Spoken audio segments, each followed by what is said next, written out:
Hello అండి, నమస్తే. Welcome to vanilla kitchen.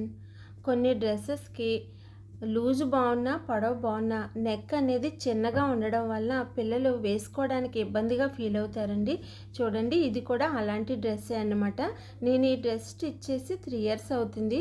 అప్పటికి ఇప్పటికి మా పాప కొంచెం ఎదగడం వల్ల బాడీ లూజు పొడవు అయితే బాగానే ఉంది, కానీ నెక్ నుండి పట్టడం అనేది ఇబ్బందిగా ఉంది. అప్పట్లో అయితే ఫ్రంట్ నెక్ కానీ బ్యాక్ నెక్ కానీ చిన్నగా పెట్టాను అన్నమాట. ఇంచేతంటే చిన్నపిల్ల కదా, నెక్ లూజ్ అయిపోతుంది అన్న ఉద్దేశంతో. కానీ ఇప్పుడైతే పట్టట్లేదండి. నేను దానికి కొంచెం ఆల్టరేషన్ చేసి నెక్ అనేది కొంచెం పెద్దగా చేద్దాం అనుకున్నాను. ఫ్రంట్ అయితే మనం ఏమి చేయలేము, మనం ఎలా మార్చుకోవాలన్నా బ్యాక్ నెక్నే మార్చుకోవాలన్నమాట.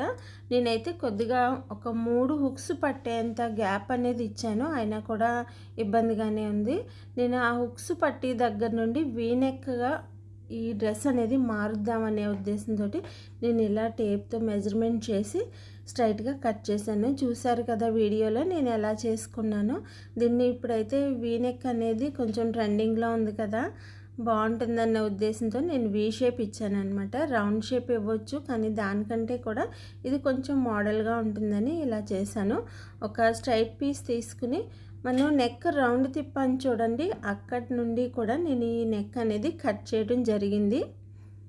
అక్కడ నుండి మనం ఎక్కడైతే కట్ చేసామో అక్కడ నుండి స్టార్ట్ చేసి ఒక స్ట్రైట్ పీస్ అనేది ఇక్కడ స్టిచ్ చేసుకోవాలి. టర్నింగ్కి వచ్చేసరికి చిన్న ఒక కుచ్చులాగా పెట్టుకుంటే సరిపోతుంది.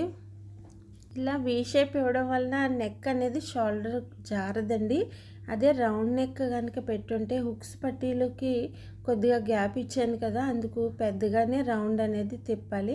దానివల్ల షోల్డర్ జారిపోతుంది, చిన్నపిల్ల కదా, థ్రెడ్స్ పెట్టినా కూడా అంతగా లుక్ రాదు అన్న ఉద్దేశంతో నేను ఈ వీ నెక్ అనేది ఇచ్చాను.